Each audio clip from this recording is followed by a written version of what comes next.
Hello, hello, hello. Welcome everybody to Boss Talk with Boss Hogg. I am your host, Boss Hogg.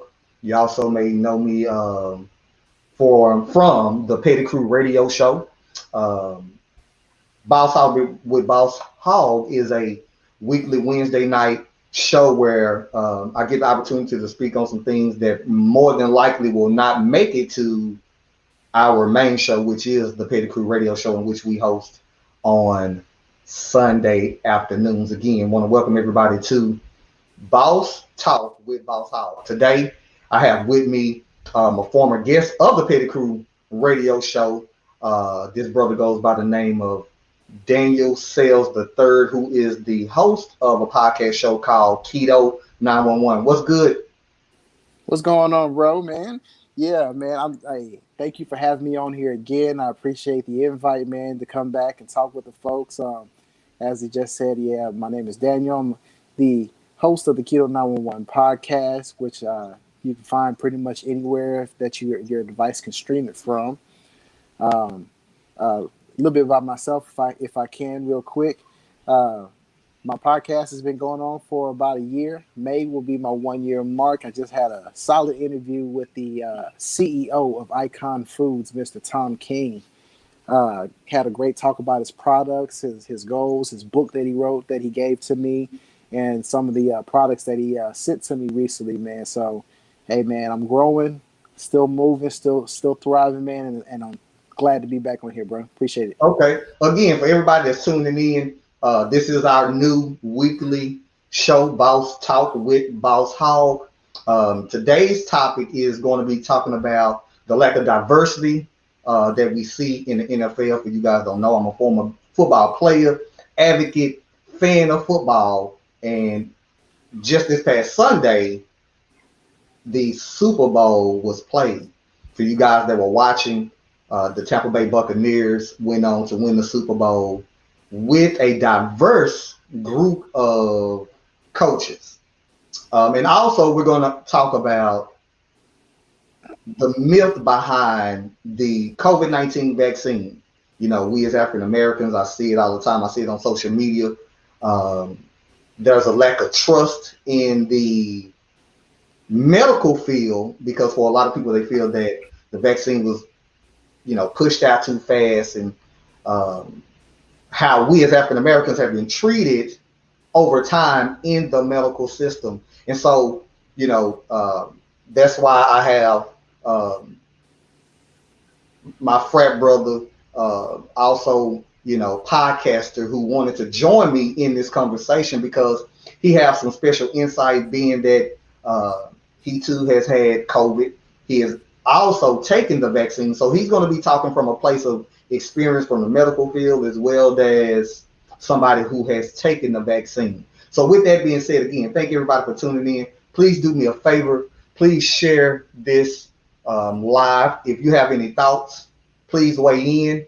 We are looking at the comments, so if you're more than welcome to, again, speak freely about it. Again, we're going to be talking about the lack of diversity that we see in the NFL and why, with the NFL being, 90% black athletes, we do not have the same representation on the head coaching side of everything. And so we're going to discuss that. So with that being said, let's jump right into it. Again, the Tampa Bay Buccaneers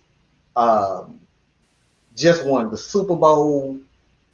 One brother in particular stand out by the name of Eric B. Enemy. He is the offensive coordinator for the Tampa Bay Buccaneers. Again, under his leadership, his guidance, Tom Brady in his first year with the Tampa Bay Buccaneers has went on to win the NFL Super Bowl. And for a lot of people, every year we've had open coaching positions, because if you lose in the NFL, there's going to be an NFL team that fire coaches. Then, of course, everything is open for interviews. They have something in the NFL called the Roney Rule, which they have to put in place because they have to interview minorities. Otherwise it would be just nothing but white owners hiring white coaches.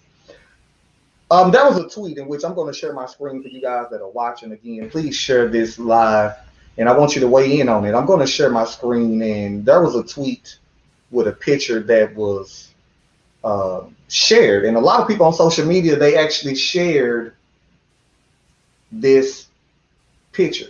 However, I felt some type of way about it, and we're going to discuss that. So let me share my screen for you guys that are watching, so you all can see exactly what I'm talking about.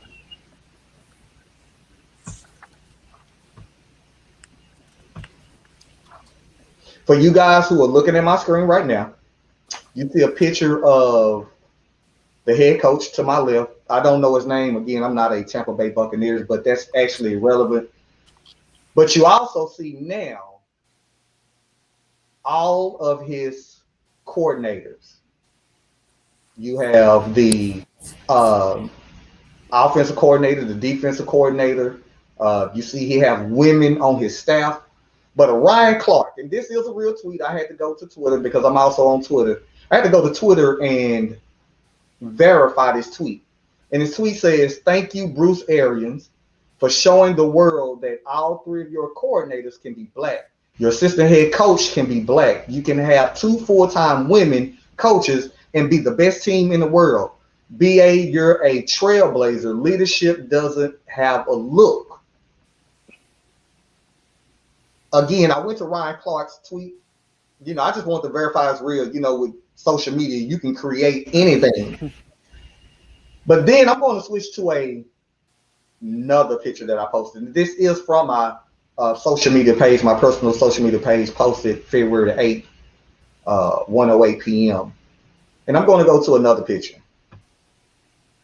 This is from legendary coach Tony Dungy. And this is quoted from him. He says, "It hurt in 1993 to have coordinated the number one defense in the NFL and not get an interview for one of the 5 head coaching openings that year.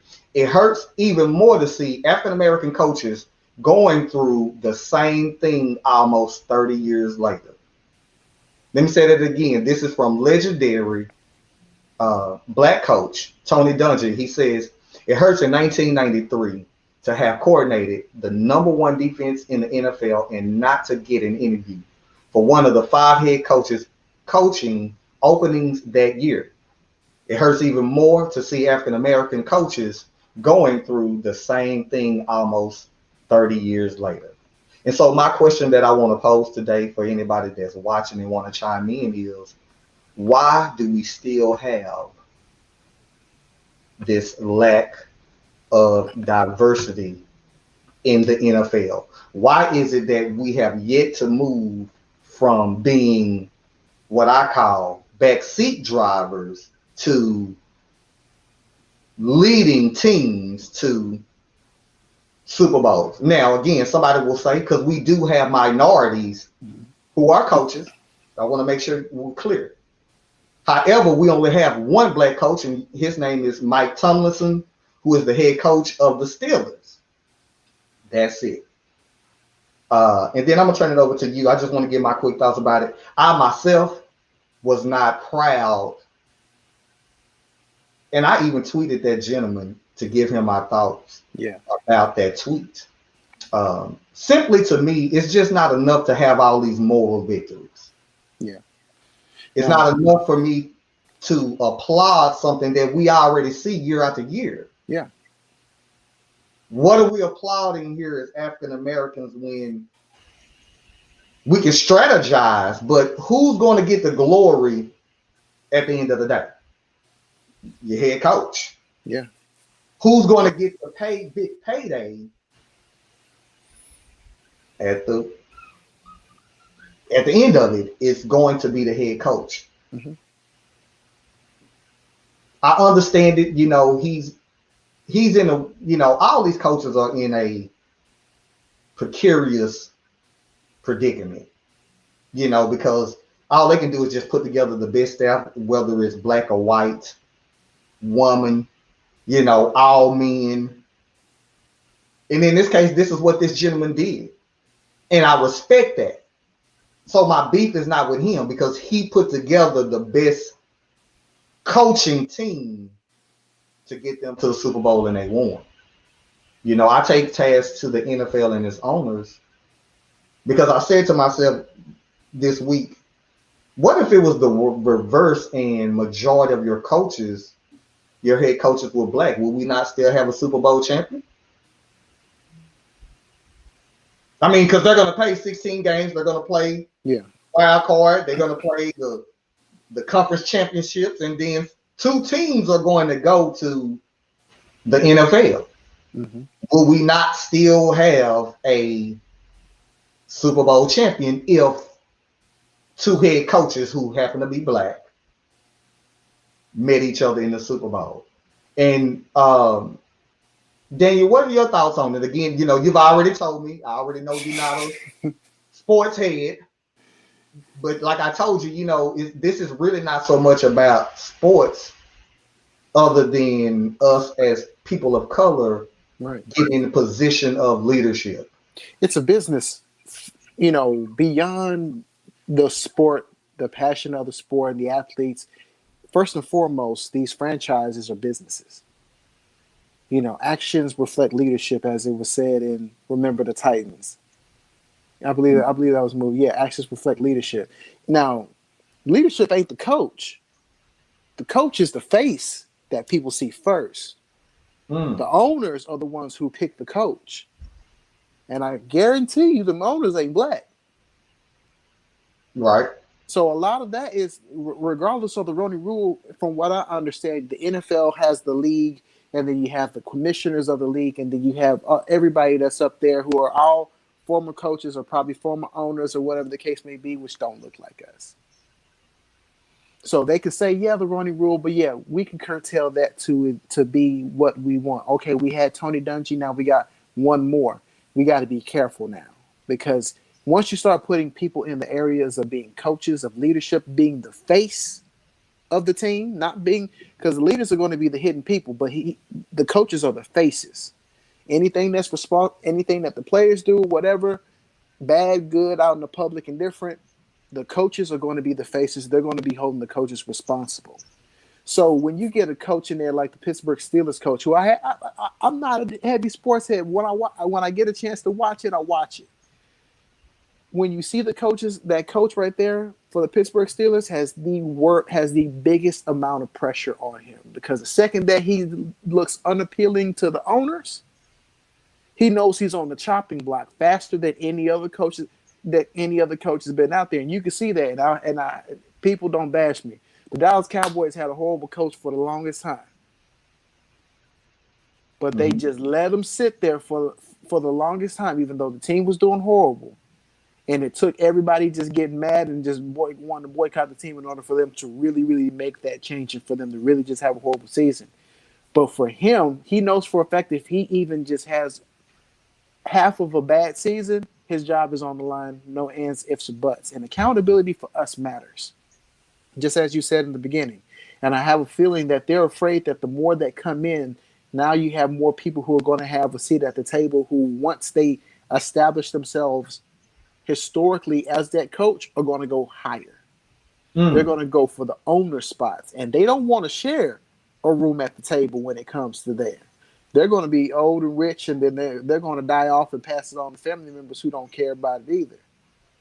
You see what I'm saying? And they realize that once we start to let one in, he starts to do good, and then another one pops up, and then another one pops up. But then now you're starting to see these coaches being more inclusive.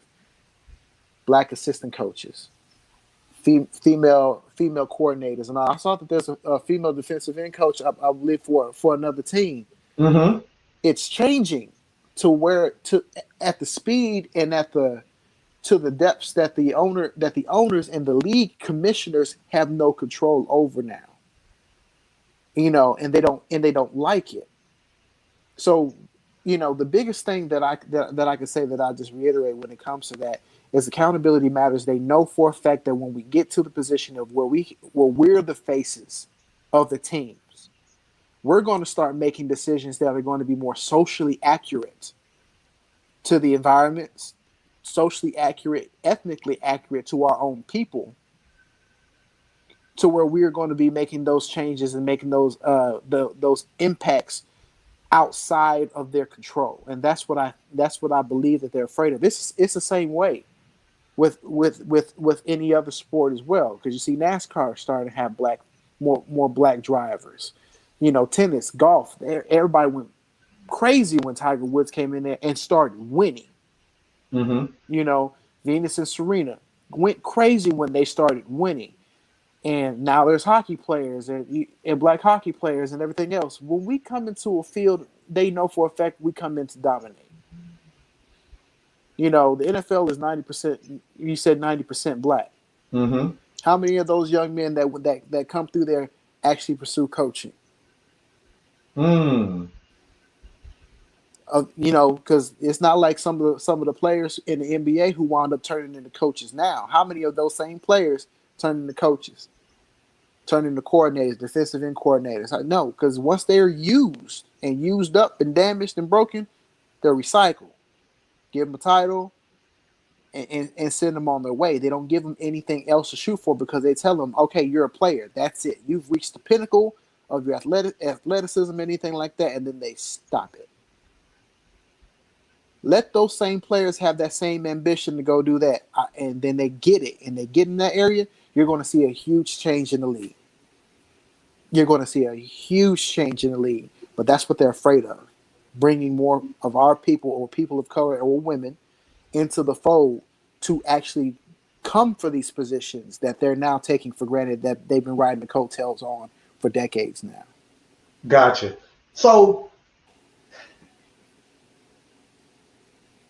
we don't get an opportunity to hear from these coaches because I've yet to see, for instance, like Eric B. Enemy, who is a former football player. Now, I will say this, because the spotlight is rarely on them during, like, for instance, the regular season until head coaching positions become available, because now it's like, okay, here comes the stories, you know, what are we going to do about, you know, we need to have more of these coaches who have more experience, because what happened is for a lot of coaches like this year, no African-American, coordinator, defensive coordinator, offensive coordinator, whatever they are, didn't get the head coaching job at none of the opening jobs.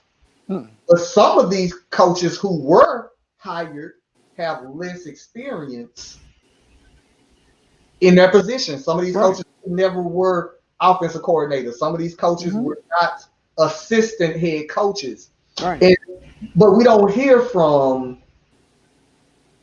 these coaches. And so I don't like assuming.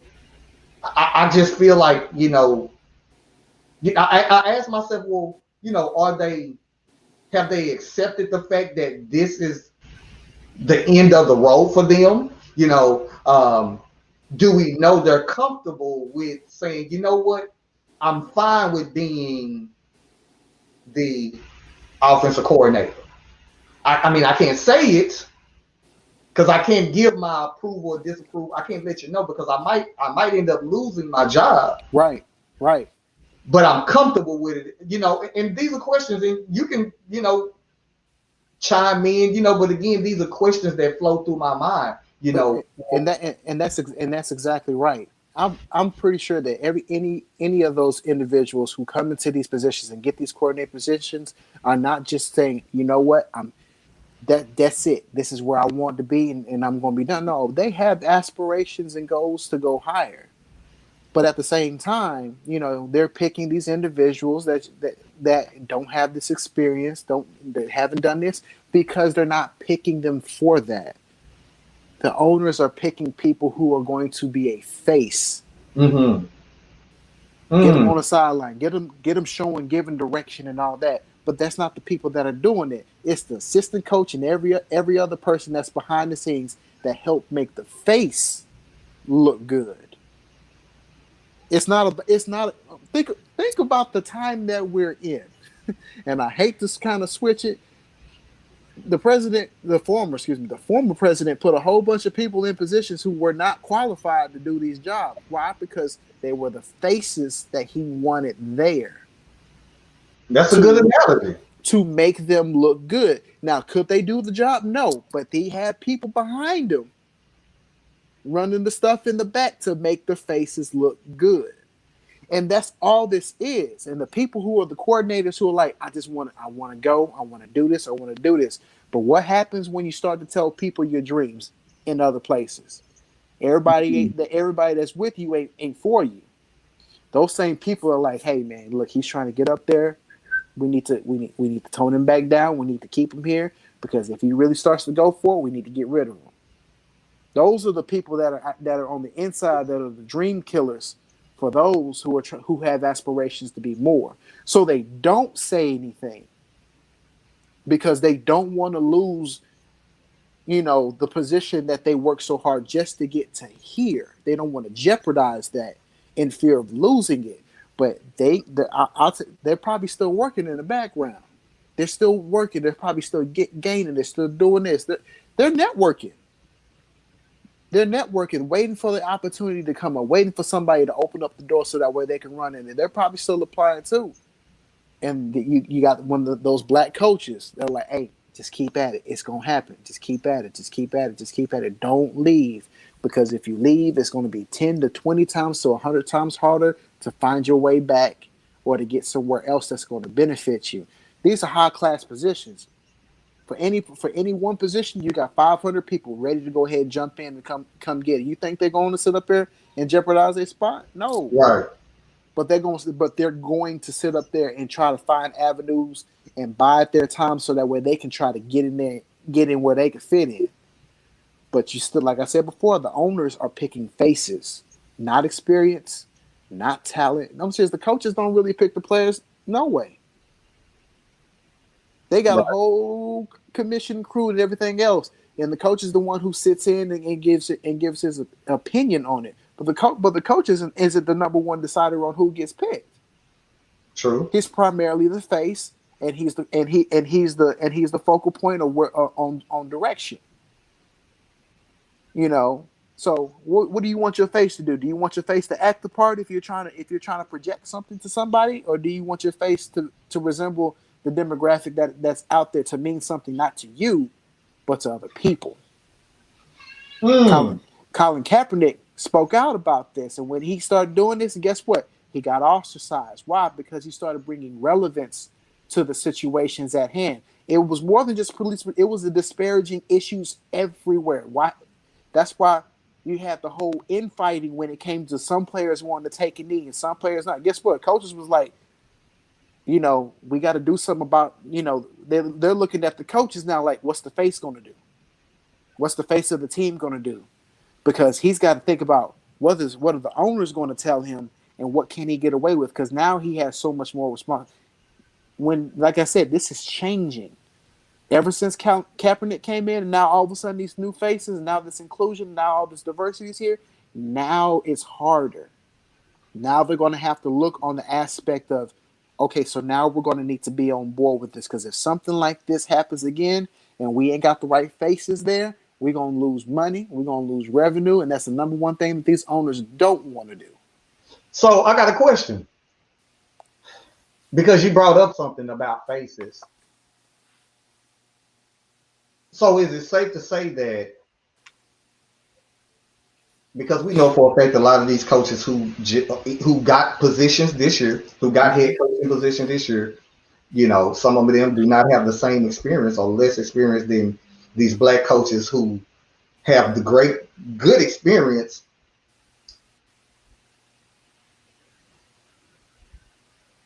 Are owners, and we don't know because we don't know what's in their head, but are owners thinking about the bottom line and who they're actually catering to, which is the reason why they are not hiring black coaches? In other words, my real money, the real people that watch football who come to the games look like me. Mm-hmm. Yeah, we get a couple of y'all to come. Mm-hmm. Y'all go watch us on TV, but the people that are spending money with me are white, and I do not want to lose them because I'm trying to You know, You're trying to work and cater to what? Okay, let's break down the business structure of these top owners, and then the league commissioners and everything like that. It's a business aspect, right? These owners have stockholders who put money in based off of what they want to see. They in turn pick the faces which they feel is going to generate revenue for them, and then the coaches have players that look like us to bring in the people, the fans who look like us. So what do you see about these people, these coaches and everything like that don't have the experience? What do you start to see? Oh, this coach has really been mentoring to this one black player and this group of black players to help them really excel. This is how they build up clout, to show them trying to do the work that they have no experience doing. But then at the same time, we, the ones who know better, look at the background of it. Mm-hmm. We already know that you ain't got it. The people behind you got it. So once you get up there and you give the direction and everything, what do you see them do? They stand back and they watch. Offensive coordinator, defensive coordinator, this coordinator, assistant coach, y'all go out there and go do it. They're the ones who working. Right. He's the face. So they're conscious, like you said, they're conscious about the bottom line, but at the same time, if they show the face being inclusive to our people, but to their stars, which are our people, mm-hmm. that gives them justification to their fan base and to their supporters that what they're doing is right. They don't care as long as the money keeps coming in. And I'll use I have to keep using the Cowboys because we're in Texas, right? You know, these owners, you've seen it. I'm serious. You see how they just sit there and they watch it. The Dallas Cowboys. When was the last time the Cowboys won Super Bowl? Ooh, 93. 93, and they were at what, 5 Super Bowls? Yeah. So out of all of that, how much improvement have you seen from the Cowboys? Not much. How many times have they changed the face of the coach? Not at all. Well, my face. Well, they've been through head coaches, but color-wise, zero. Yeah. So, how many black people? How much of their roster is black that are actual highlight stars? Ooh, that's 100%. So when we go about 100%, does it really matter how many championships, how many games that they win, or is it jersey sales, merchandise sales, video game notifications, and all this other stuff, fantasy football leagues that builds like microtransaction revenue, that nickels and dimes that turns into billions of dollars a year. And this team has not won anything since the 90s, but they're America's team. It's not about the bottom line, because if they can get money from black people on a losing record, by swapping out multiple faces, but it's the same one, but not actually contributing nothing. When you got the talent and you got the support there, they don't care. It's about money. Mm-hmm. It's about putting the right face there. Oh, well, this coaching, just put him there. He looks good. We'll make him look good. Yeah, he didn't have a good year, but let's show him the highlights with the players that he's worked with. Let's make him look good. Everybody behind is doing the work, but these guys make hundreds of millions of dollars a year. Right. And for you guys that are tuning in, right now we're discussing the topic of the lack of diversity in the head coach position in the NFL. Again, if you're watching, you're more than welcome to chime in. I am watching live any comments that come through. I just want to know how you feel. Again, I shared a meme on my personal page, which, showed a gentleman from Twitter, applauding the head coach for hiring and having the most diversified coaching staff. And, for me, I'm just a little bit different than everybody else. I don't applaud what has always been the case. You've always hired black coaches.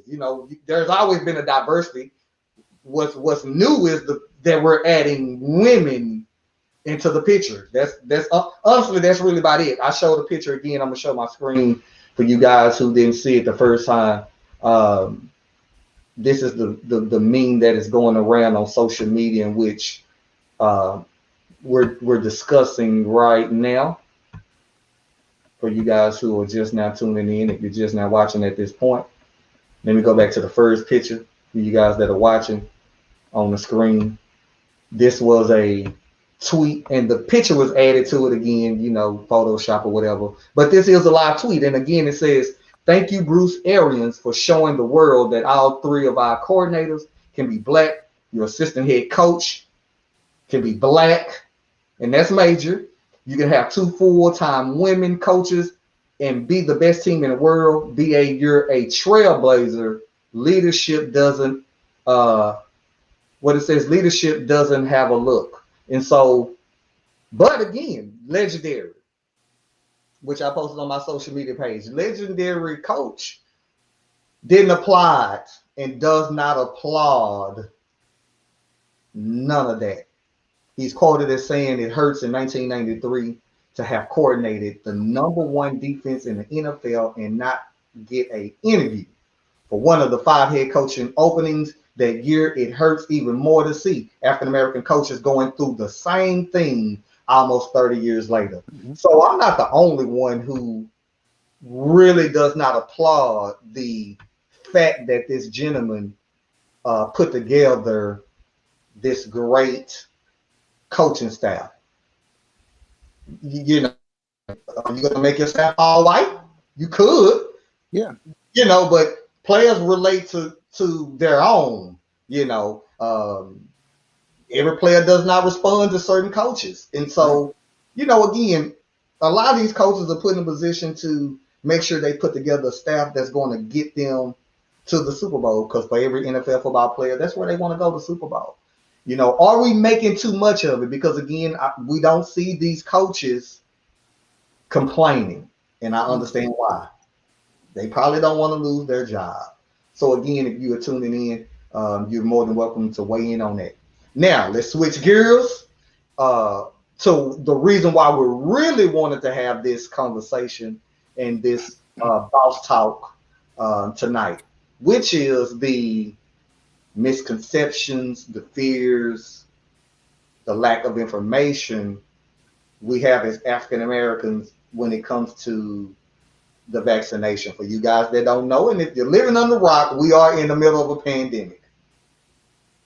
Yep. By now, as long as the pandemic been going and the rate in which the COVID-19 virus is spreading, you should know somebody personally who has contracted it. Yeah. I would be surprised if you do not know somebody. I can say I know of several people, the closest being my mother, who had contracted it. Thankfully, she, caught it on the tail end. I've said it before on a previous show, and thankfully we wasn't going over there like that. So she was able to do everything she needed to do, quarantine herself and get well. But we also know that we have lost, I believe, over 250,000 people now to the COVID-19 virus. We have the rollout of the vaccination, and we have fear in the Black community because of distrust, disinformation, a lack of information, and just straight ignorance. That's the 4 things that we're dealing with in the Black community. And so I'm going to turn it over to Daniel to speak to us, and then we're going to kind of flow with it as we go. He tell his story and how he feels about all of this. Yeah, just like you were saying, he had family members who have caught it, close friends. I've had good close friends. We've had fraternal brothers who have contracted the virus. My family had contracted the virus. I lost my grandfather in December. He was buried in December, and my grandmother had perished from it earlier in January, and we laid her to rest a couple weeks ago. I myself contracted the virus right before Christmas, so I had to spend Christmas locked up in my room outside away from my family. It's a horrible experience. That was a very long quarantine period. Um, the effects that I had were mild. I thought I was had thought I just had strep throat. Had a couple of days when I was waking up and I was throat was on fire and I was spitting up blood Mm. and I was gargling. And when I started to gargle, my throat was on fire, and I was like, "This, yeah."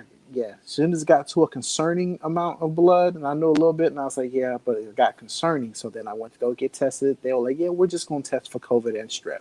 Okay. So Friday, I didn't go to work. That weekend, I waited. And then that Monday morning, I called them and they told me, "Yeah, you tested positive." I was like, "Okay, for strep." They're like, "No, for COVID." I was like, "Okay." Stuff just got real. Mm-hmm. Because the number one thing that you fear in being in the medical field, being exposed to dozens upon dozens of people daily, is bringing it home. And my fear was realized at that moment to where I had it, and now I brought it home. So the second that I found out, I stayed there. I texted my wife and I told her, and she just, you know, she was like, "Oh my gosh!" She says, "What about us? What about the kids?" I'm like, we'll just monitor and just make sure that you guys don't have any symptoms. If you have any symptoms, we'll adjust and go with it accordingly. I'm an EMT, so I'm very, very, very watchful over symptoms of my family. I stay up late at night checking my children's breathing, checking my wife's breathing, and this has been every night since they were, my kids were even smaller. But ever since the pandemic really really hit, I do that I stay up every night. I watch to see if they're sniffling, if they have fever. I'm very very very watchful over it because I didn't want it to bring it home. And then when it happened, I was trying to make sure that they didn't have the life threatening situations. I really didn't focus on me. I was more worried about them. I had at least 2 to 3 days to where I was so weak I couldn't even move out the bed. I didn't eat much because I couldn't move. But fortunately, I was fortunate enough, and I can't express that enough. I was fortunate enough to recover from it and get back to my day to day. Now, I have had the first dose of the vaccine.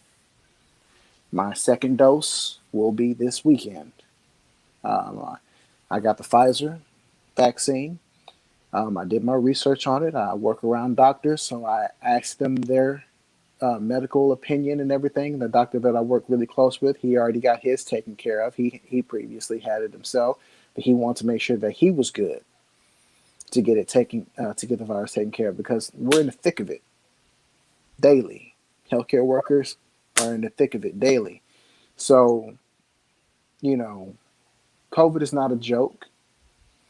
It saddens me when I see videos of our people going to concerts, going to clubs without masks on, house parties, doing this stuff as if it's not there, as if they're invincible. People are still dying and dying quickly. Thousands of people still dying. Now, they said that the numbers have started to drop a little bit, but thousands of people are still dying daily. We're almost a half a million Americans that Mm-hmm. have died. I can add multiple names who I know to those to that number list. It could have been me Yeah. added to that list. And the vaccine, the vaccine, due to the previous administration, was put out as a to me was put out as a get out of jail free card. That was his token to reelection, I believe. If he would have had it out in the time period and it would have proven well, it would have saved him. He would have still been here. I believe that he believed that, and I honestly believe that if it would have came out the way he wanted it to, he'd still be there. But to the people, it came out during a period of fear and desperation. People were unsure of it, which is understandable because it's new. Black people have a fear of it because one, we all know about the Tuskegee experiment. Mm-hmm. If you don't know, Google it. This is where the federal government had experimented on people, telling them that they were giving them vaccines, but they were giving them things like syphilis, injecting it into the poor, uneducated black populace of the community. The only reason why they stopped it is because they got caught. It wasn't because they realized that they were doing something wrong. No, because the public got wind of it and they got caught, so they had to stop it. So I can understand the fear of our people not being leery of it because of that, and two, because how it was promoted. The first person that got a shot was a black woman, a nurse, and the Right. person that administered it to her was a black doctor. And then the president came out saying, "Well, black people should trust it because a black woman had a hand in making it." So you got the man that's been against black people for a long time telling black people you should do it because I got black people out there in the front, i.e., the face of Mm-hmm. it being out there. So that way it can be presented and well received. Now, I recommend now the information that that I'm going to be disseminating and giving to you is not from my own opinion. Let's get that clear. Mm-hmm. It's not from my own opinion. This is from information that you yourself can Google. People are like, "What's in it?" I don't know what's in it. I'm not going to put it in my body because I don't know what's in it. I get that. But you take the flu shot every year and you don't know what's in it either. Right. Well, I heard that you can get COVID even if you do take it. Correct. You can also get the flu after taking the flu shot. If you're around a whole bunch of sick people, regardless on if you have the flu vaccine or not, you can still catch the flu. Just like if you're around this flu vaccine is not something that stops you from getting the virus. And I'll go into the science of it. I'm sorry, my daughter brought me some water. She heard my voice, and hey, you got good kids, so they look out for you like that. Right. Already. But you have. I'm gonna go into the science of breaking it down because you can Google it. The Pfizer coronavirus vaccine ingredients, and the information comes from the Food and Drug Administration website. You can look up the Pfizer and you can look up the Moderna ingredients. It also breaks down on those what is COVID-19, and I'll read it to you. COVID-19 is caused by a coronavirus called SARS-CoV-2. The type of coronavirus has not been seen before. You can get COVID-19 through direct contact with another person who has the virus. It is predominantly respiratory illness that can affect other organs. People with COVID have a wide range of symptoms reported, ranging from mild symptoms to severe illness. Symptoms may appear 2 to 14 days after exposure.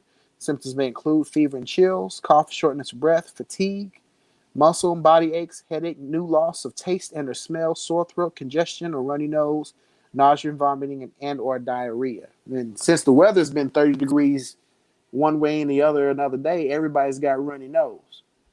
Right. But the thing about it is, it affects everybody differently. I was fortunate enough to get mild symptoms. That's why they're encouraging people who are 65 and older and are high risk, to get the vaccine because your body's already in a compromising state. Diabetics are already on medication that regulates the hormones. Cancer patients have a suppressed immune system. Heart patients are cardiac patients, they have heart issues and everything else. They're taking medications that affect their bodies drastically. And this virus not just only attacks your lungs, but it also attacks other parts of your body. And the first time that I saw the effects of COVID, I was responding to a call in EMS, and when we get our calls, we get our notification, patient respiratory distress, PPE alert. When we know it's PPE alert, we know it's potentially COVID. The patient that we responded to, we hooked her up to the 12 lead, which is the heart EKG, kind of like an EKG, so you can see her heart rhythm, blood pressure cuff, pulse oximeter, so that way we can see her oxygenation. And the paramedic that I was working with checked her lungs while I was hooking everything up, and he says, "Hey man, come here, take a listen." I said, "To what?" He says, "Take a listen to her airway." Put the stethoscope on her chest, on her back, I said, I don't hear anything. He says, exactly. Her lungs are clear, but yet her pulse, her blood, her oxygenation in her blood was only at 76.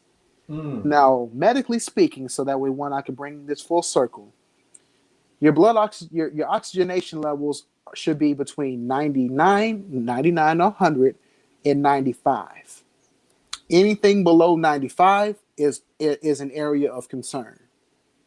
She was at 76. So Ooh. she was in the danger area. Uh-huh. How the virus was affecting her, it was affecting her lungs to where the exchange of gas, carbon dioxide when you breathe out, switching with the good oxygen when you breathe in, was not happening. Carbon dioxide was building up in her body, and the good clean air was not getting in. Wow. So we had to put high flow oxygen on her with the non-rebreather with a little baggie on the bottom, and Mm-hmm. when we turned that sucker almost all the way up, and we could only get her to about 82. That was about as high as we can get her, and that's in the danger zone. He was like, "Let's go. This is about as good as we're gonna get." And by the time we got her there, we had to get her straight to the COVID wing, and it was like, man, what do you do in that situation? What do you think is going to happen? He says she's probably going to go on a ventilator today. I've been in the COVID wars. I've seen people on ventilators. I've seen them have to intubate people. I've had to take patients home who are dying from it. It's not something to play with. Mm-hmm. It's not. And the virus is there to give your body a level of protection for one, to not experience the extreme side effects of it. Now, can you catch the virus while getting the vaccines? Yes. Can you still transmit it? Yes. Will you have the severe effects of it? Through the testing from what's been going on, you're not going to, they've been saying that you're not having the serious reactions to it. You still may have the runny nose or congestion or whatever, but you're not going to have the life threat. You shouldn't be having the life, let me say that correctly. You shouldn't be having the life threatening effects of it. Now, before you decide to undertake any vaccination that's new, any injection that's new, any prescription medication that's new, you need to consult with your physician. Hey, hold on, Daniel. So we have a comment that came in, and shout out to she's one of my former co-hosts. She just chimed in. She says, "It's not. I'm still struggling, honey. Can you elaborate more right now if you are just now tuning in? And please share this. We are now discussing uh, the COVID-19 vaccination and how we as African Americans, are again one of four things in my opinion. Either we're ignorant about it, um, Yeah, we're fearful of it, we're miseducated, yeah, and um, have a misunderstanding about all of it. And again, my guest today, my frat brother, he's also the host of Keto 911 podcast, Daniel Sales the third. And so he's just now elaborating on his experience with COVID-19, as well as his experience as being somebody in the medical field. And also, I would like to add, Honey is a nurse. Yeah, she's one of my former co-hosts, but she's also she's a nurse as well. And she goes on to say, and I'm going to pop this on the screen yeah, for everybody who can see it. It says, I still have shortness of breath, walking and difficult without getting winded. Okay, and I yeah. believe, Honey, um, if I'm That's not mistaken, Honey, you're watching.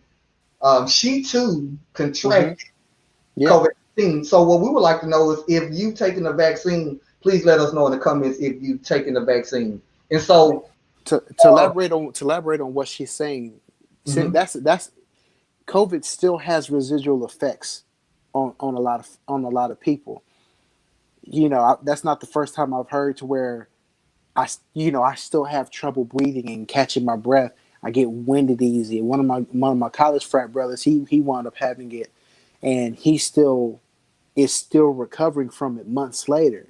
I find out now that I get hoarse a whole lot faster, um, than what I used to before. And I did see that she said that she's not taking the vaccine. And let me establish my position and make sure that I'm being clear.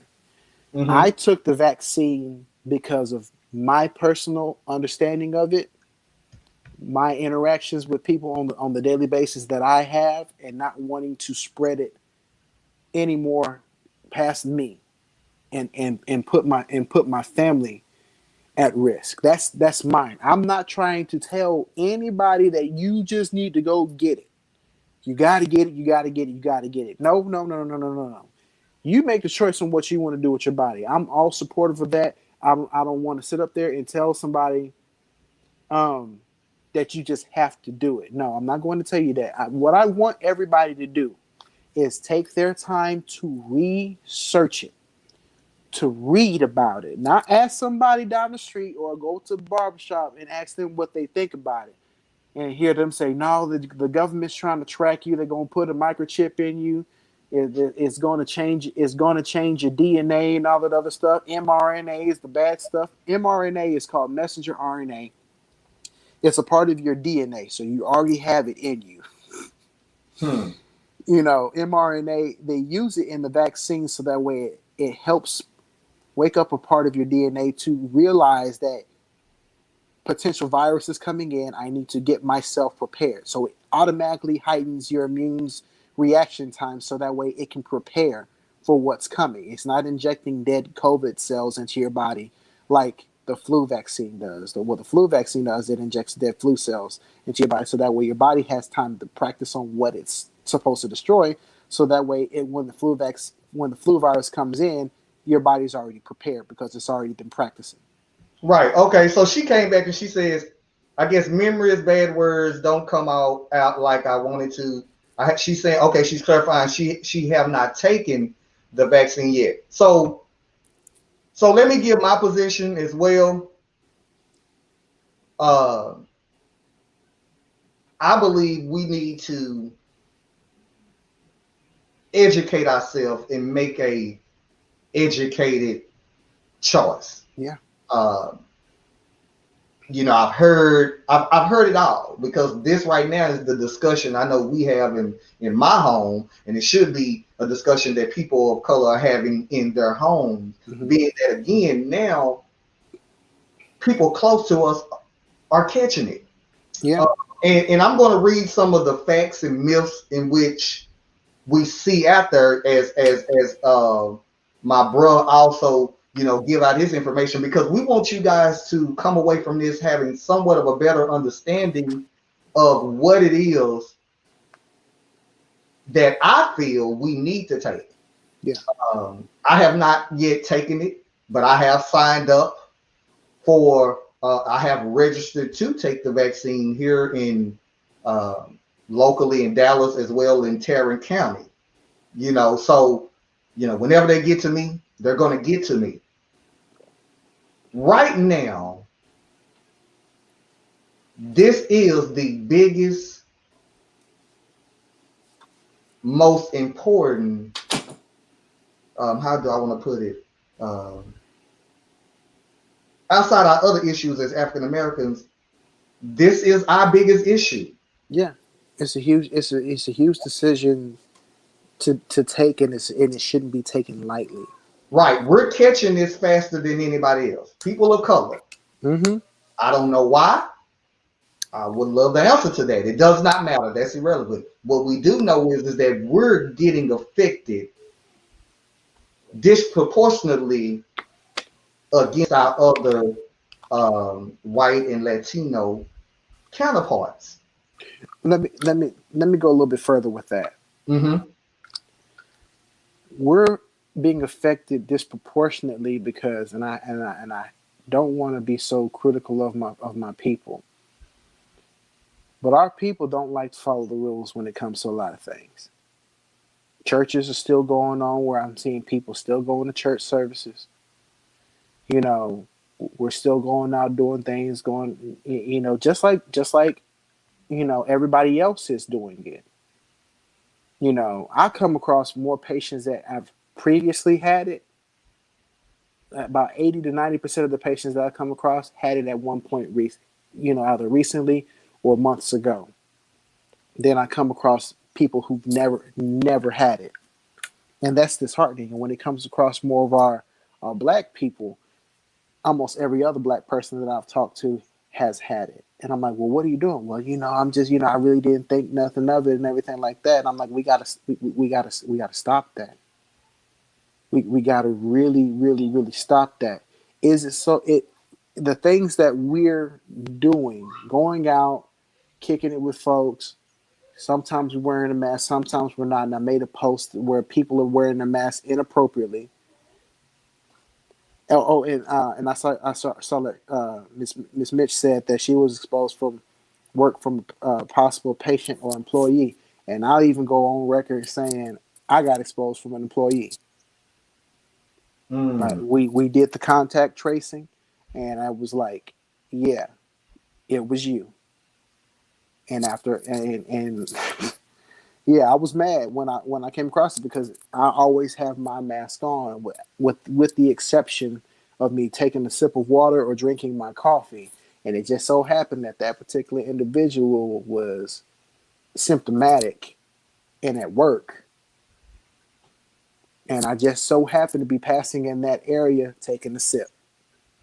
Because after I had wound up going out, I got my some good friends were like, you know what? As soon as you left, 3 of the other people in your area wound up leaving because they caught it.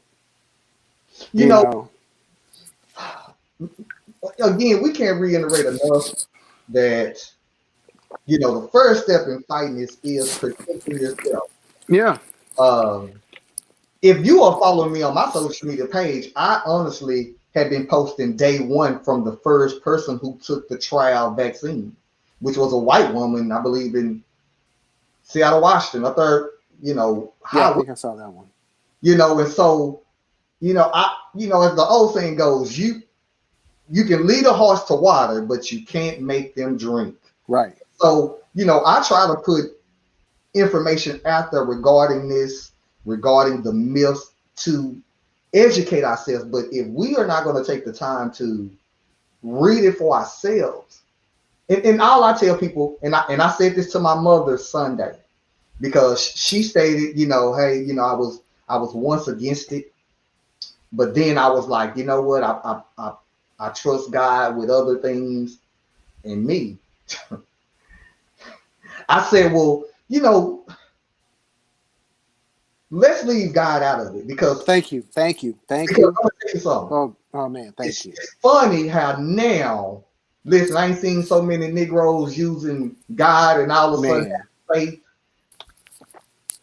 And I wasn't trying to be disrespectful for my mother. I'd never be disrespectful to my mother, but I was saying it to say, now we want to make God relevant in this situation with the vaccine when we've been trusting him with everything else. We haven't said it. We're not. I don't know too many people who go into their gynecologist and saying, "Well, I trust God that." You see what I'm saying? It's not going to Right. lead. You just know I believe that this man or woman is going to do us in the best interest for me as a man, woman, whatever the case may be. You know, as a Christian, see, when I get to start, when folks get to throwing out God, I'm gonna start having questions.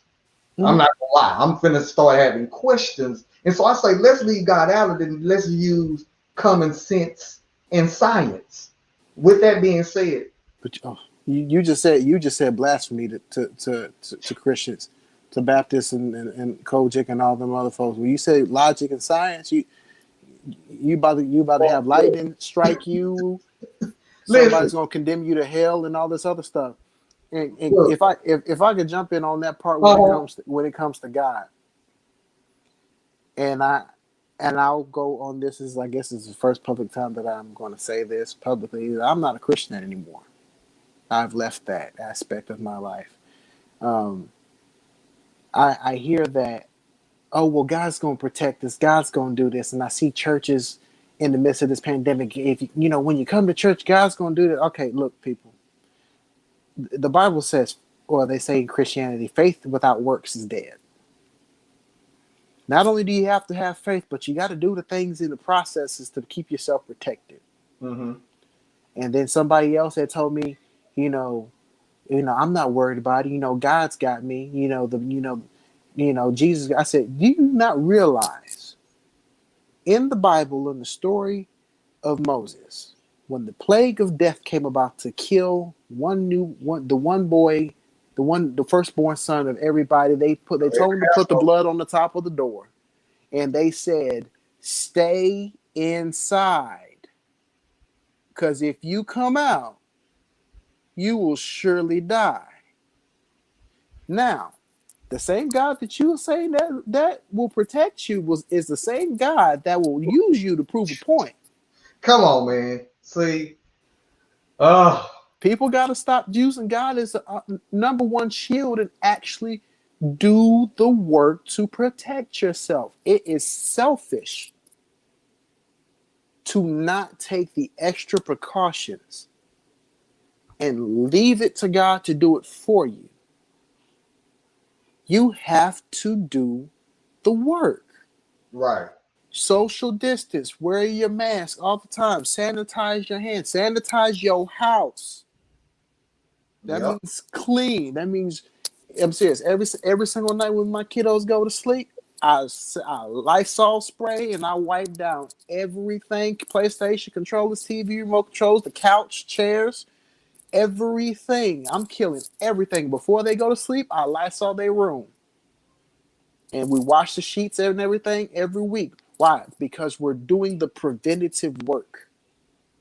It's a task. It's on. If you the more and more you do it, if you do it, it becomes ritual. You do it enough as a ritual, it becomes habit. Once you Right. do it enough as a habit, it becomes a lifestyle. And we have to turn it into a lifestyle. Chris Rock said it best. You want to hide something from black people, put it in a book. Because black people don't read. Right. The information is out here. I keep it printed out. I got these are from the FDA.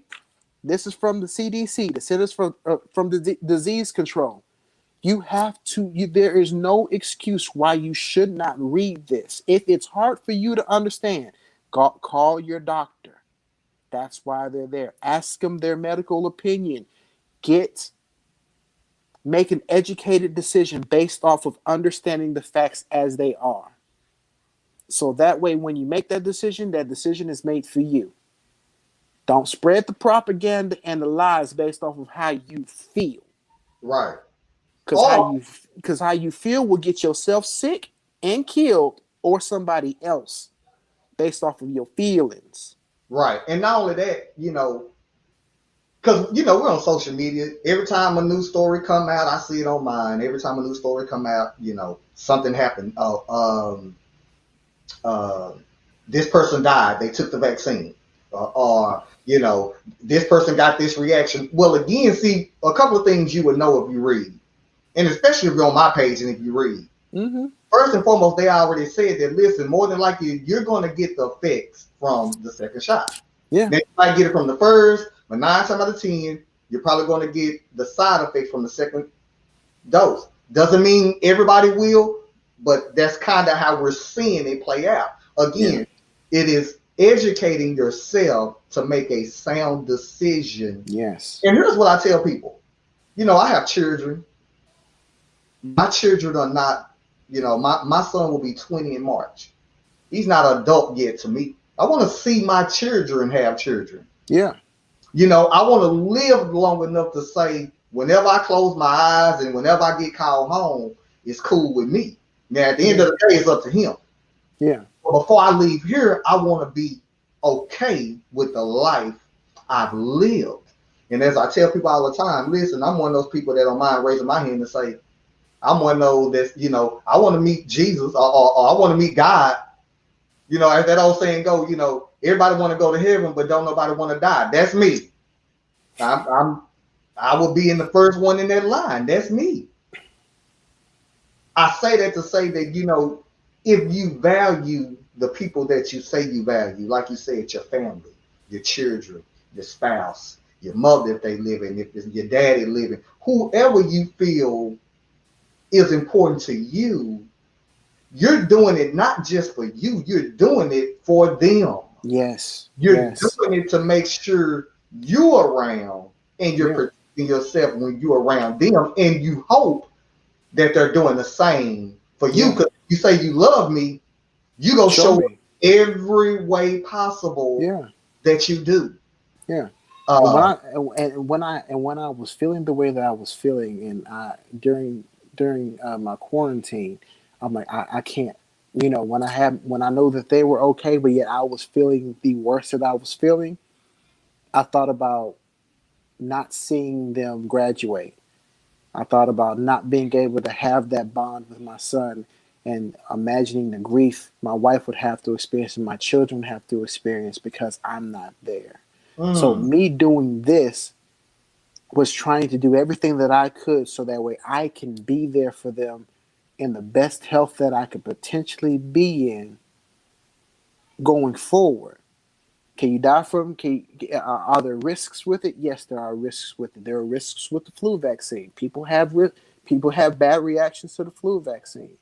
Am I worried about the second one? Yeah, I'm worried about the second one having reactions and everything like that. But I got it. But I'm looking at it from the perspective of what I'm having to do.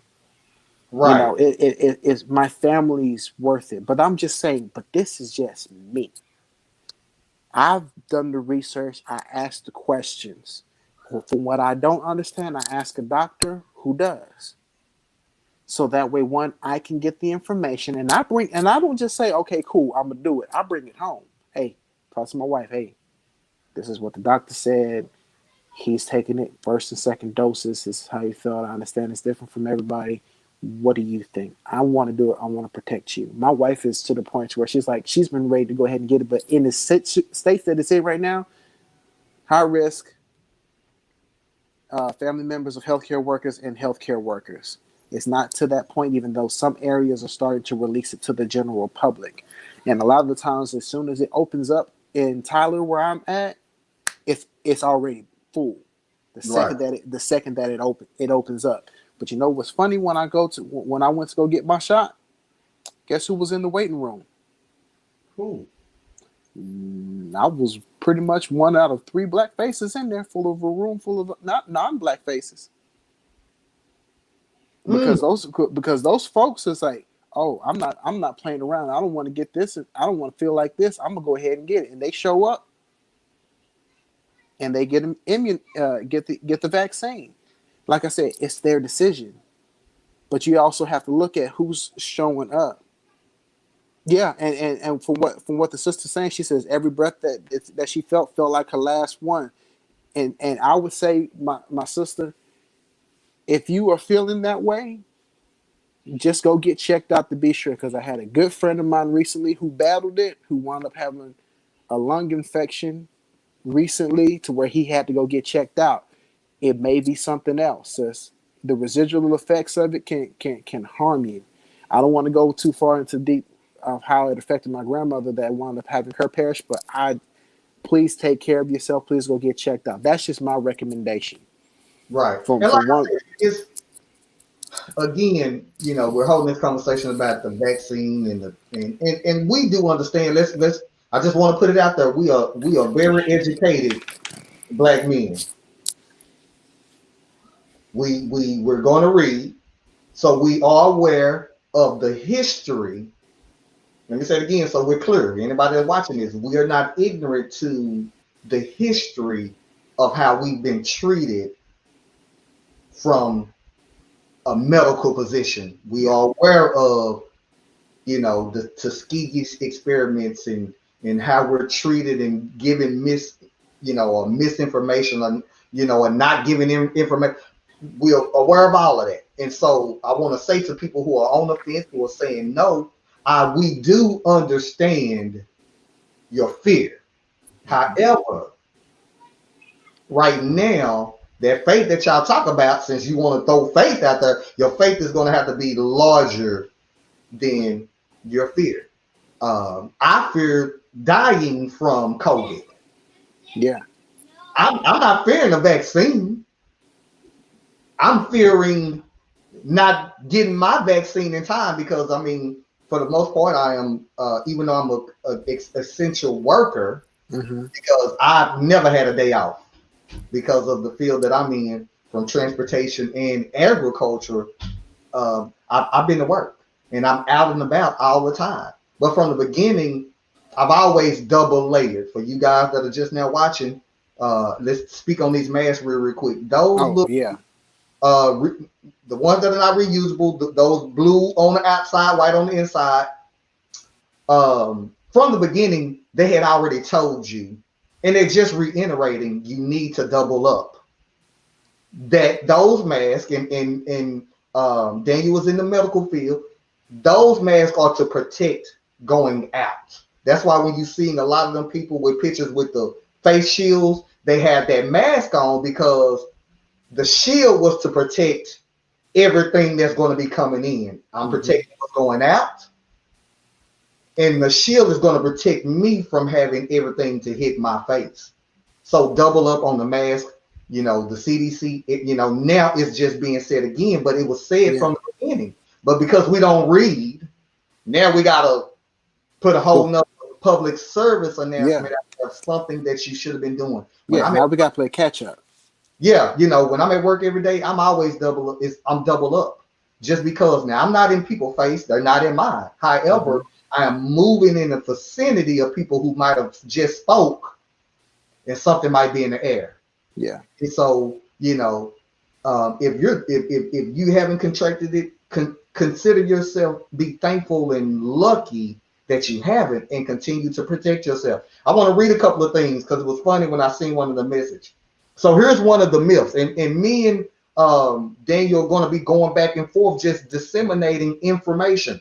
So what I'm going to be bringing up are some of the myths that in which we hear. One of the myths, and again, all this information you can look up Mm-hmm. from John Hopkins, well-renowned hospital, well-renowned physicians, doctors. They are like the gold standard in information and in all of this. So they compile some myths and facts. Myth: if I've already had COVID-19, I don't need the vaccine. Here's the fact: people who have gotten sick with COVID-19 may still benefit from getting vaccinated due to the severe health risk associated with COVID-19 and the fact that reinfection with COVID-19 is possible. People may be advised to get the COVID-19 vaccine even if they've been sick with the COVID-19 before. Another myth. This is a big one that we see all the time. Researchers rush to develop the development of the COVID-19 vaccine, so its effectiveness and safety can't be trusted. We hear this one all the time. They Mm-hmm. rush it. If I post about COVID-19 and vaccines, I got a couple of brothers I know going to comment. But here are the facts behind it. And this is important because what you think in the paper are different. It don't matter what you think, is what the science behind testing says. So here's the fact behind that. Studies found that the two initial vaccines are both about 95% effective and reported no serious or life-threatening side effects. There are many reasons why COVID-19 vaccines could be developed so quickly. Here are just a few. This is important to understand. The COVID-19 vaccine from Pfizer and BioNTech and Moderna were created with a method that has been in development for years. Let me say that Mm-hmm. again. So this is not new. They've already been playing. You have to understand they're always playing with stuff anyway. Yeah. So when something come around, a lot of times they are using procedures and methods in which they're trying in the first place, and they're just tweaking it to see what works. It goes on to say that you know the method that has been developed for years so the companies could start the vaccine development process earlier in the pandemic. China isolated and shared genetic information about COVID-19 promptly so scientists could start working on the vaccine.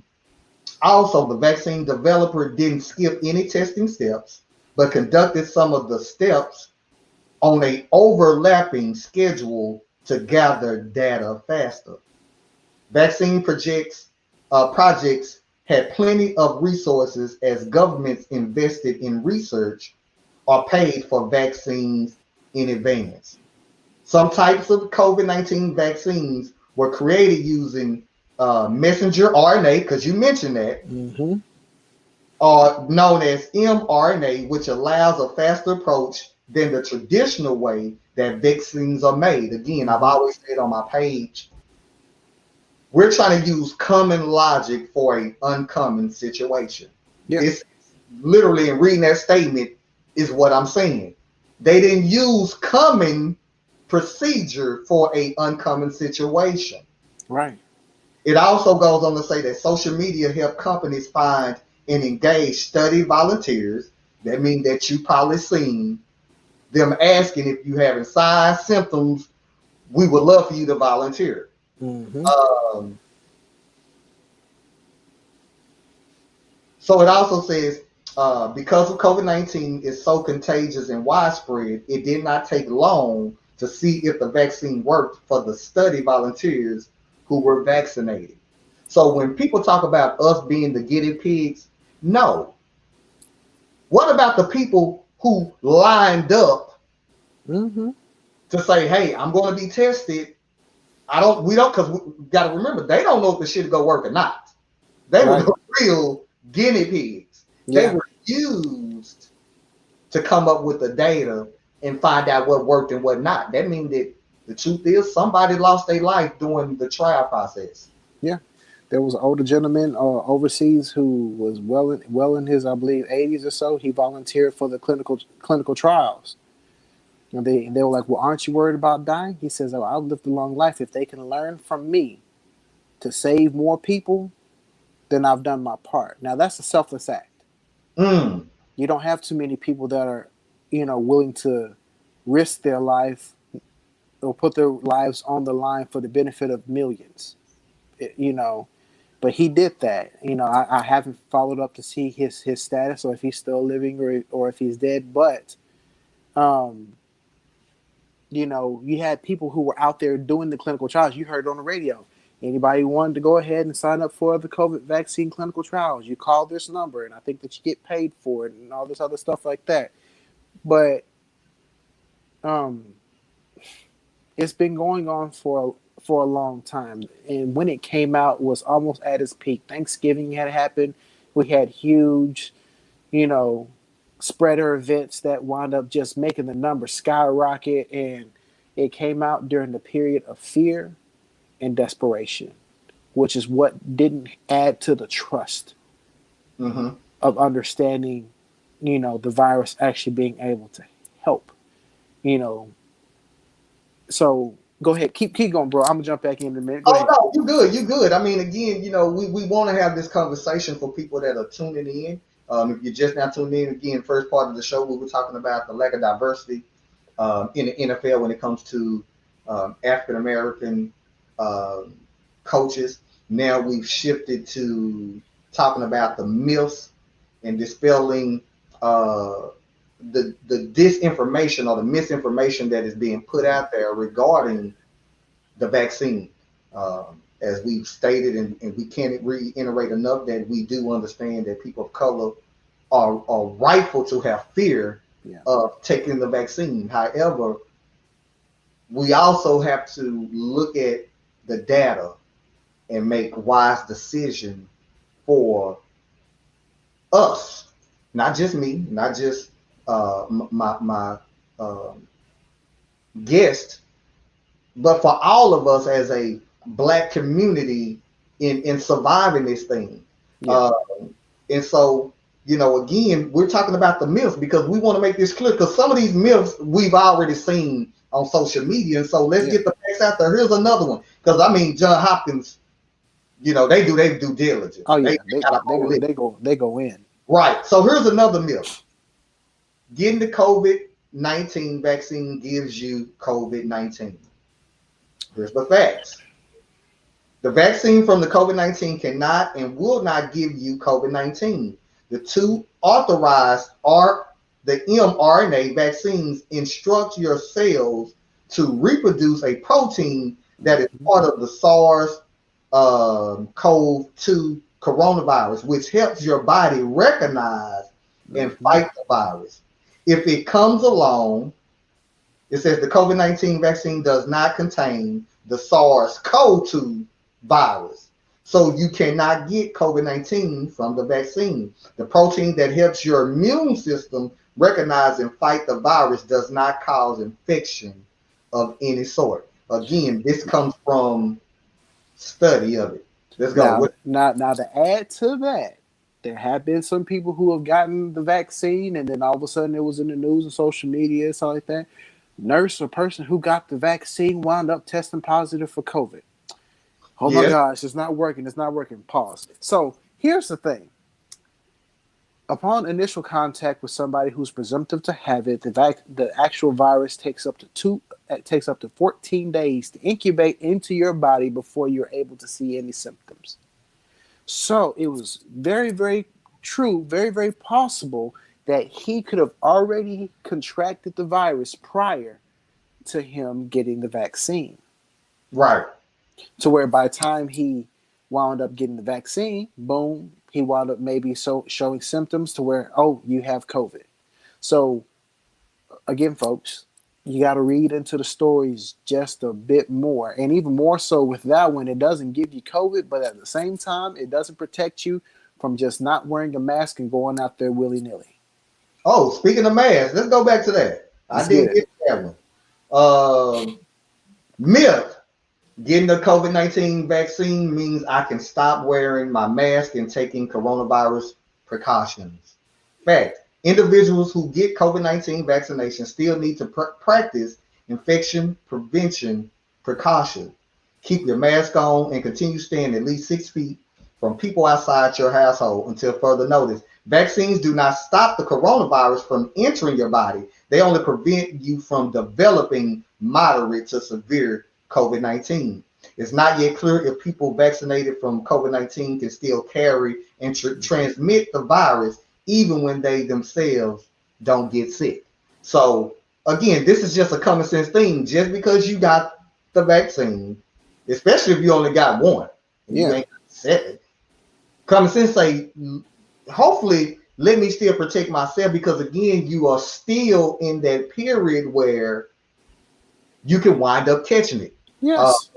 Daniel Um, stated that a lot of people that he's seen in the hospital actually had it before. yeah. They had And already said early. you can catch it again. China was the first one that released it and said they, because it started with China. Mm-hmm. Because they're already throwing out information. I will say that because I posted this story on my personal social media page. They said what we're noticing is that people who tested negative after going through the coronavirus, we're getting back people who are contracting it again. Yes. Unfortunately, my grandmother who has recently passed away caught it twice within a month, and she wound up having complications that wound up ending to her untimely demise. And when I'm like, and I've talked to people, and sadly, some providers who are like, "Well, I've already had it, so I got the antibodies. I got the antibodies." That's not a proven thing. You can still catch it again, folks. And now these are doctors. These are doctors. People who see patients who think like that because they're just going by other medical professionals on what they're saying versus Right, reading. And I'm serious. It's not just for the low income people on the totem pole. It's those providers as well. right, You know, and you have to do the preventative measures. If you get the flu vaccine, it doesn't say go jump into a pool of sick people, because right. you're susceptible to getting it. Yep. And I'll go even on a funnier imagery route. Just because you get a vasectomy doesn't mean you ain't gonna stop having kids a week later. No, you gotta wait a Right. while before it takes effect. So Yeah. it's the same thing. You have to do the responsible acts. Even after you get your second, even after I get my second one, look, I don't go nowhere. Okay? before I even, sadly, before COVID even hit, I didn't go nowhere. But even more so, I don't. The only place where I go to is the store and Right. home, or to run an errand and come home. And usually, half the time, as bad as it's been getting with the numbers out here in East Texas, I tell my wife, "You just send me the list. I'd rather not have to worry about you and the kids being out here. I'll go get it." You know what? Speaking of that, let me do a plug. It ain't like they paying me, but let me plug some. Yeah, yeah. Uh, Even now, there are so many. Online shopping has went up tremendously. One service that I use is Amazon Fresh. You know why? Because of what I'm trying to do is limit myself in the grocery store. Mm-hmm. And so I order my groceries from Amazon. I might need to go to the store if I forget something. Mm-hmm. Like if I forget something ordering. Yeah, That's yeah. very seldom, but it might be a situation like last weekend. My daughter wanted uh, some seafood. Well, of course, naturally, when I order through Amazon Fresh, I'm not buying seafood. Okay, let me go on and jump in there. Let me go in, but I'm masked up. Yeah, yeah. I'm doubled up. I mean, of course, we already spread out. I'm in. This is what I need. Thank you, fam. Let me go and go to this cash register, self checkout, because I ain't got nothing but a couple items in my hand. Bam, and I'm out. I keep wipes in my car and my truck. Oh yeah. Let me I go got and it. wipe my hands off. And so we have to, again, can't stress enough, be mindful. Take this thing seriously. Again, we see people at parties. I see videos of folks at the club. Mm-hmm. I'm telling myself, and I'm gonna be honest, because I'm still gonna talk my shit. And I'm not gonna lie, the first thing I thought of, especially when I see the women who are unprotected, and I'm gonna give you my honest assessment when I see it. I say to myself, y'all the same chicks that will have no problem with a man having sex with you unprotected. Because that's what I see when I see people. Like who are wearing a mask, Oh man, that mouth down. look, man, You that know, is you're not protecting your nose, or I don't want to wear no mask. I'm being forced. I think it's control. And I'm saying to myself, I wonder, do you keep that same mindset with sex? Because we still got AIDS. We still got sexual transmitted diseases. And I got a colorful imagination when I see stuff. And so that's the first thing I'm thinking. Like, y'all out here, if y'all have a problem, no problem being willy nilly and loose with this pandemic, I can just only imagine how y'all are in different situations, how loose you are. I'm going to read another myth and then I'm going to let you speak on it. got you. Myth: the COVID vaccine was developed with or contained controversial substances. The first two COVID 19 vaccines to be authorized by the FDA contain mRNA and other normal vaccine ingredients such as fats, salts, as well as small amount of sugar. These COVID-19 vaccines were not developed using fetal tissue, and they do not contain any materials such as implants, microchips, or Mm-hmm. tracking devices. Here's another myth that I ran across that I really want to talk about. Um, Myth: COVID-19 vaccines enters your cells and changes your DNA. I've heard that one. We see Oh how yeah. fact. The two COVID-19 vaccines available to us, are designed to help your body's immune system fight the coronavirus. The messenger RNA from two of the first type of COVID-19 vaccines does enter cells, but not the nucleus of the cells where DNA reside. Right. The the mRNA does its job to cause the cell to make protein to stimulate the immune system, and then it quickly breaks down without affecting your DNA. Any thoughts? What you got to say on that? Oh yeah. Okay. So when it comes to injecting microchips or anything like that, if you're worried about Big Brother tracking you, then you should go ahead and destroy your phone. Right. because the government has access to look up your search history and anything like that at any given time. If you're worried about a microchip now in your arm, then you should throw away your phone. If you got a smart TV, throw that away. If you got a Google Home or Alexa in your house, you might as well burn that. You know what I'm saying? The government has complete access to you whether you think so or not. And if you were in the United States military, hello, the government already got you. Right. Listen, So you need to delete your social media. Matter of fact, you need to get out this live just right get now. out this live, because guess what? Guess who's already watching? So that's a moot subject. It's gonna change your DNA.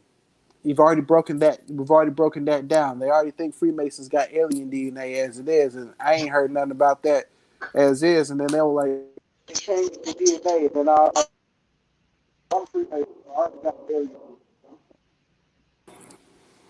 So outside of that joke, and then they're like, well, we don't know the ingredients. Go to Google Moderna vaccine ingredients, Pfizer vaccine ingredients. It will take you to the FDA, and it will give you a page. On page 2, what are the Mm, ingredients in the Pfizer BioNTech COVID vaccine?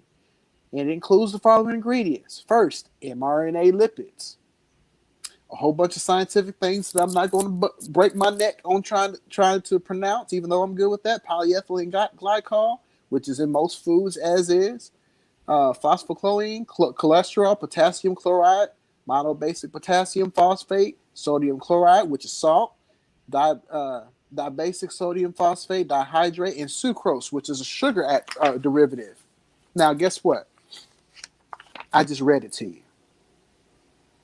You're worried about what's in it because you don't know. You can Google it, but I bet you didn't even check the ingredient labels when you go to McDonald's.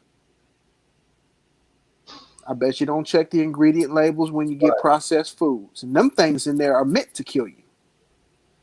Come on.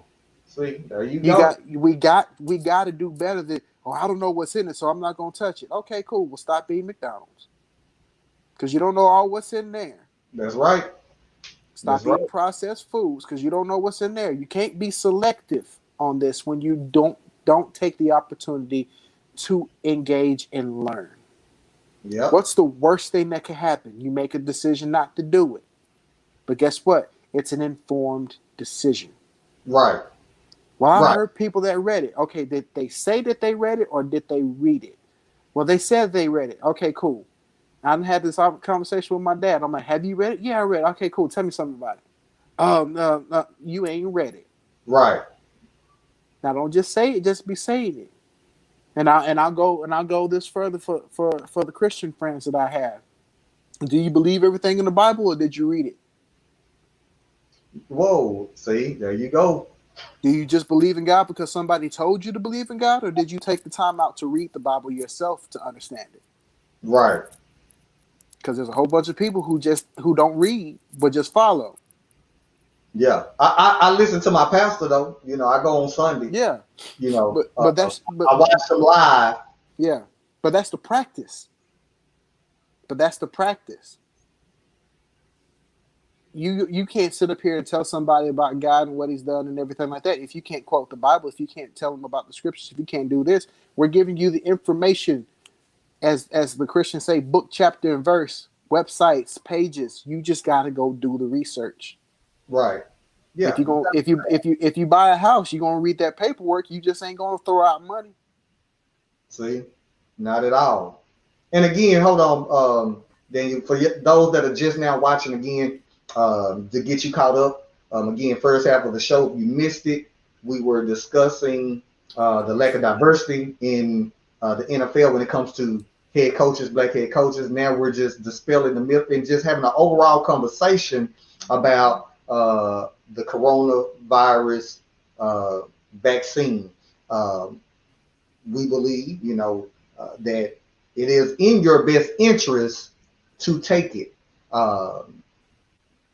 This is not about you, but the people around you. If you say, and I'm speaking from me to people who are watching, if you say you love your loved ones, just make a informed decision. Now, if you choose not to, because we can't make you do nothing. No. If you choose not to, cool. What we're saying is, let's not make ignorant ass decisions based off misinformation. I don't want to take it because I now believe God got me. So God'll have you all right. He sure will. Again, I'm just tired of hearing God got me. We've been losing. Man, listen, let me not go there because people don't understand how God really. Fuck it, we got to go there.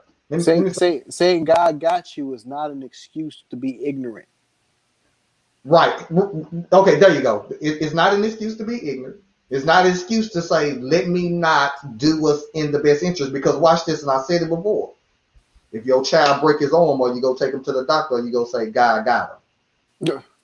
Hell no, you go take him to the doctor. Because for sure that doctor can mend his broken arm, his feet, or whatever. When you need to have surgery after being diagnosed with something, or you staying at home and saying, you know what, well I got me. Sadly, there are people who do that. You know what? There are some people that do that. You're right. But even more so for those who are Christians, the Bible says, study thyself approved, right? Mm-hmm. So the Bible itself tells you that you need to read. Right.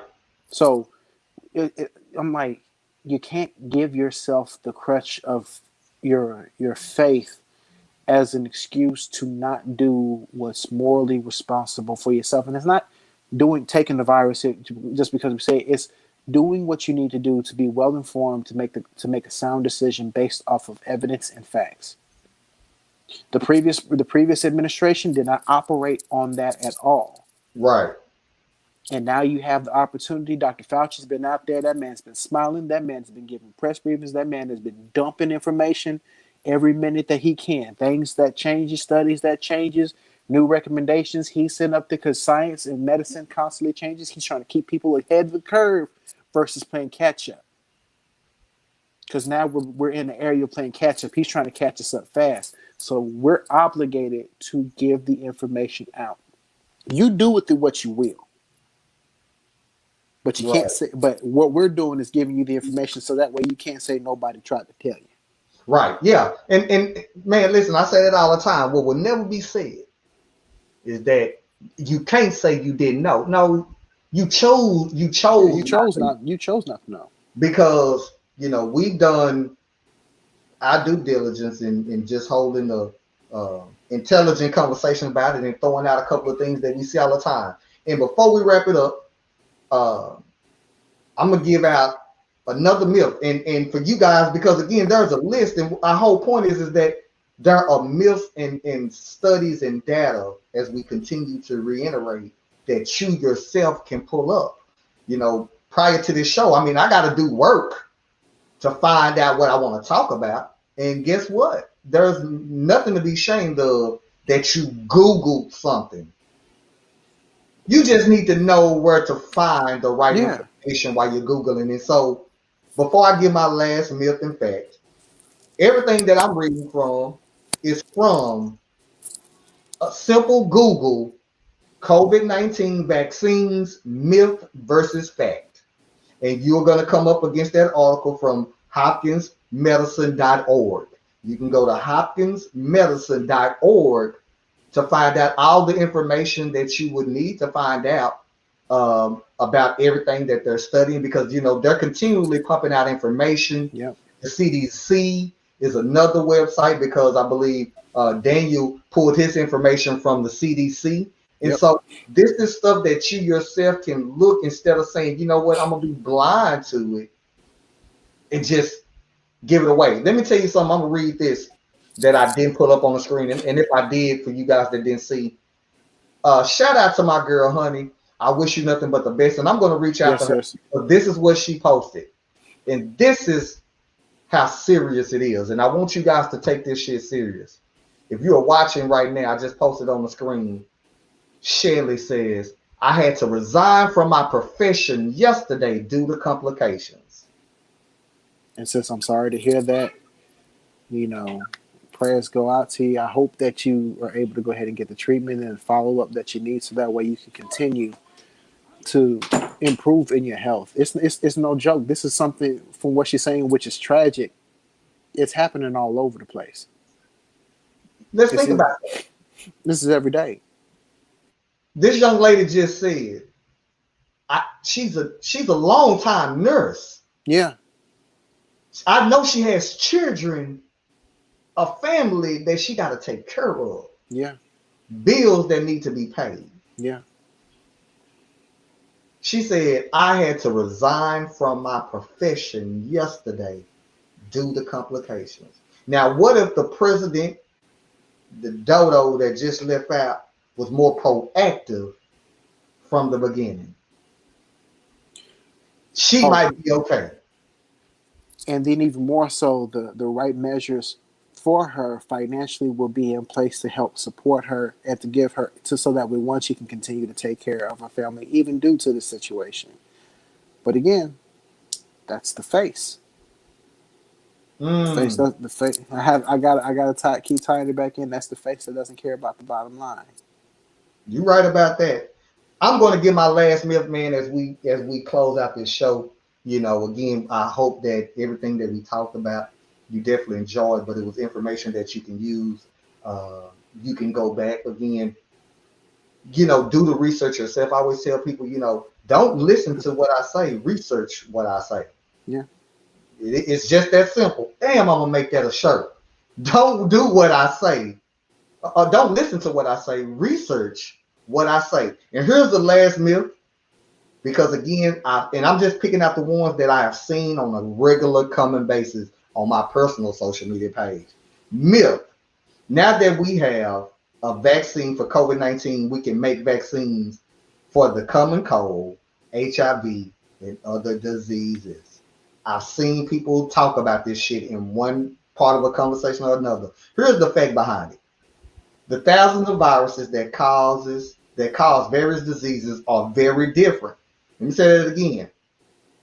The thousands of viruses that cause various diseases are very different. Many change, mutate year by year, making it difficult to develop one vaccine that works for a long period of time. Developing vaccines for some diseases, disease-causing viruses, is tough.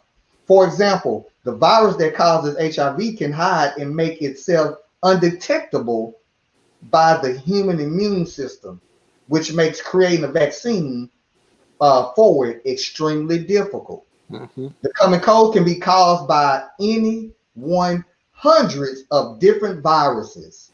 So a vaccine for just one of them would not be very effective. So again, it goes back to what I said. We continue to try to use our common logic to a uncommon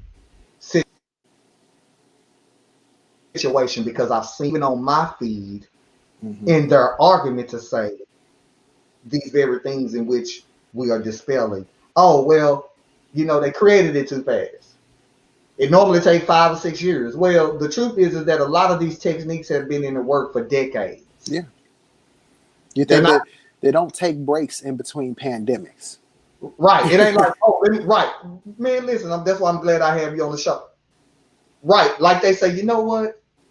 You know, we can just take a break. There's nothing to research right here. No. Let's get back to work. I'm like, viruses are constantly mutating, and these scientists are constantly combating and finding new ways to handle new things. The flu virus has gotten to the point to before COVID even hit. The flu virus was mutated to the point where the flu vaccines were not effective anymore. This was just prior to COVID hitting.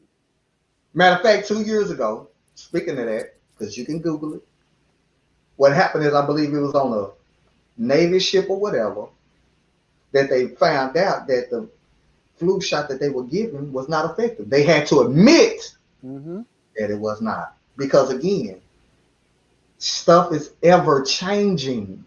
You know, what was working right then, and even with listen, you really don't know, because we keep on throwing up the flu shot. You really don't know if they tweaked it. They ain't even telling you. You just know you get it if you're gonna take it. Yeah, now, you're gonna take it. Watch this. I've never taken the vaccine. I've never taken the flu vaccine because why? I do not get sick. Rarely. First of all, because I'm always busy. I try to eat well, healthy, but I'm continually doing something. I'm always continuing to make sure that my immune system, which I've said from the beginning, again, if you follow me, protect your immune system if nothing else. Yes, cleaning up is cool, but protect your immune system. Again, take the precautions you need to take. Be careful. As I tell people, there's absolutely nothing going on right now when the weekend comes that I want to get into. Nothing. What am I missing when I get off work? Unless, like you said, I need to take care of some business, but I'm back home. You know, if I got to run to the grocery store, if I got to do that, I'm coming back home. Yeah. I am not out and about Just lingering. purposely exposing myself Yeah. to the potential of catching the virus. Yeah. Now, I might have it and be asymptomatic. Well, damn it, guess what? That I'm part. thankful I ain't showing no signs because that might be the case too, because we do know there are Yeah. people who are asymptomatic. But Yep. again, it's still me being mindful. I don't know if I got it or not, but I know my ass don't need to be out in the back. Right. So let me do what I need to do. Again, thinking about others. Let me come back. Let me be cool.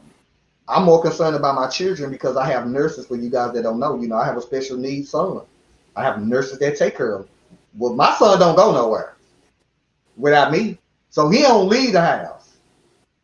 But I know I got traffic that's coming in. Mm-hmm. Hey, y'all ass need to wear a mask. Yeah. My daughter now, she go stay in her room. She got school, you know, she knows. Your ass need to wear a mask.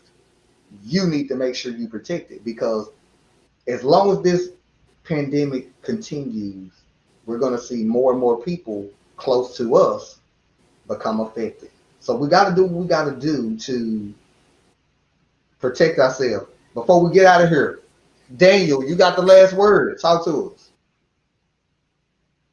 Man, look, the information is out there for you to research. Do the due diligence. Take the time that you have. Even if it's late at night, take the time to read it. If you don't understand it, talk to a healthcare provider to make sense of it. They are there to answer those questions. Your primary care physician is there to answer questions about it.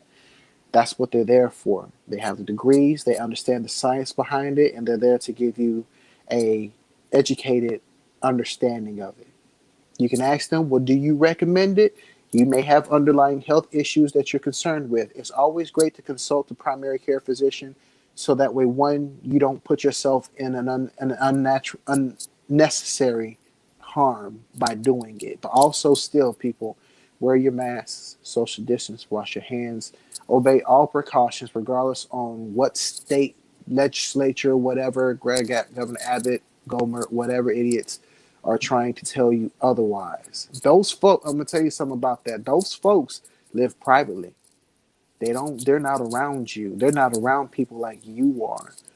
They don't live the lives that you live, or they live well off. So if they miss a day of work, they still got money coming in. Yes, they do. You have to think about you, your situation, and make the best decision, the best informed decision that you possibly can. And on that shirt, bro, don't listen to what I say, research what I say. You need to put a square and compass on that because a lot of brothers need to do that too. But I ain't gonna go that far into that. Look at you crazy. Stop believing what everybody hear and read for yourself.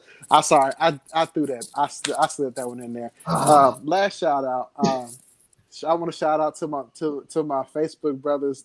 We got a group called the Water Buffaloes. It's a mixture of Prince Hall brothers and Grand Lodge State brothers, and we're good. And when the weather gets cold, my boy James Scott, you know him, he blames it on me. He goes online, he blames the weather on me because he proclaimed me the grand meteorologist. So for some reason, when the weather gets bad, it's my fault. So shout out to them. Shout out to my family, my co-workers, everybody, man. Shout out to you also, my brother. Thank you for the opportunity to come and be able to give some clarity, some information out to the masses. Also, check out my podcast on the Keto 911 podcast. on every streaming site: Spotify, Google Podcasts, Apple Podcasts, wherever that you can find it. If it's not there, ask for it to be there. I got great content. I got more people coming on. Not only do I talk about keto from all these businessmen, but I'm going to be getting doctors on my podcast so that way you can hear the science behind it, some pain specialists, so that way they can go ahead and give you some science behind why a healthy life is good. Like I told you, don't, like he said, don't believe me. And I say it on my episodes. Don't believe me when what I say. Research it. That's Thanks, right. bro. Oh yeah, listen, before I get out of here, let me give a shout out to a longtime friend of mine, classmate of mine.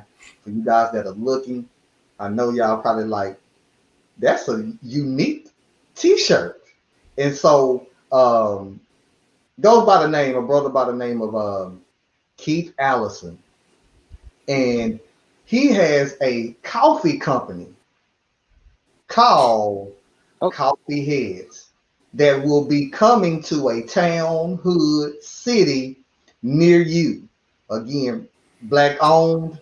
Um, I've been knowing this brother from Pop Warner all the way through school.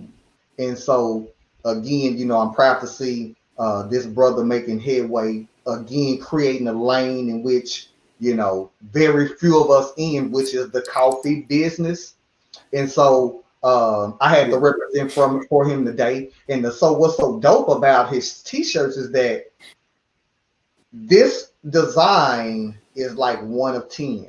And so if you purchase one of his shirts, you can actually choose like the facial expression. So this is my petty, you know, facial expression. So I mean he got Yeah. different type of expressions on it. And so this is his logo, which is coffee heads. And so this is my personal look because I'm also a coffee drinker as well. So again, I want you guys to Yeah. go to social media. You can Yes. find them on Yes. Facebook, Coffee Heads with a Z at the end. A good brother of mine who I just think you guys should support. I definitely be, pushing it out there once he gets everything released because I can't wait to get my bag of coffee. We talked today. I'm like, Hey man, I need some too. hey, gotcha. Listen, I got you because I know you drink coffee as well. Um, please make Yes, sure you go sir. to our social media pages. You can go to Facebook, The Petty Crew, Instagram, The Petty Crew, Twitter, at The Petty Crew One. Um, please go to my YouTube channel. I'm trying to build that just as big as I have built up the Facebook page. I'm trying to get about 5,000 subscribers on there. Right now I'm at 50.